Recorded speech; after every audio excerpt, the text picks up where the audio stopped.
The polygamist narrative of Emma doesn't make sense at all. I am so proud of Michelle Stone. I am so happy for her that she's finally getting to speak for herself on these big platforms like Mormon Stories.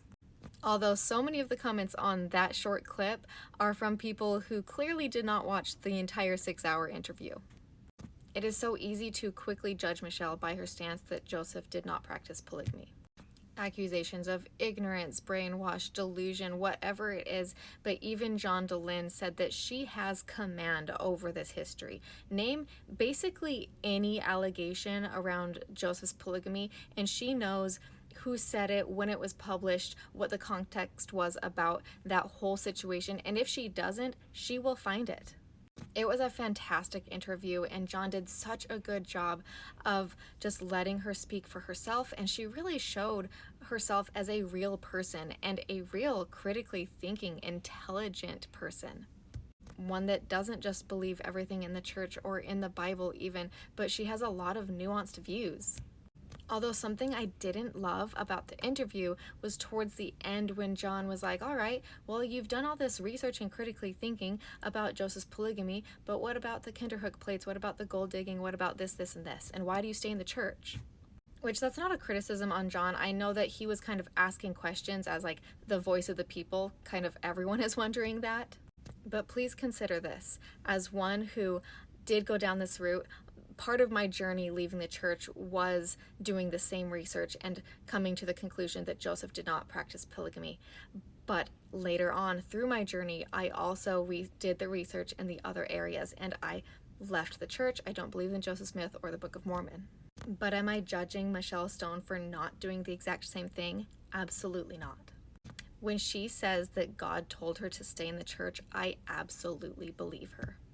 Not because God is saying this is my one true church and you need to stay in it, but because of the incredible impact she is having by staying in the church. Consider the thousands of active members who have started to think about things and question things in the church because they chose to watch her podcast. Whether they agree with her or not, her critically thinking on things opens up the mind. And these thousands of members would never open up to these things if she was just like the rest of us who found out that the history was tainted and left the church and then started writing or podcasting about it. Not to say at all that she has this secretive intent to stir the pot, but she's an incredibly honest, genuine person who sees the good in people and does see the good in the church. Despite all the bad, she chooses to stay, and she is the epitome of creating change from within for good. So can we stop judging Michelle for staying in the church? Because I believe she's exactly where she's meant to be, and she's having a huge positive impact on so many individual people's lives by doing so.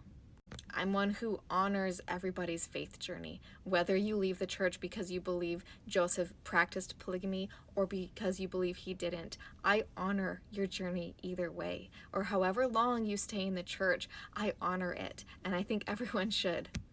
Can we stop ignoring Michelle and her research just because you disagree with her conclusions? Because she has brought to the table so many church history documents that have never been discussed before. And they need to be investigated by people of differing opinions so that we can get the most out of them. Because as even John DeLynn said, she has mastered this history and continues to do so. She has earned her spot at this table, and it's time she gets the respect she deserves.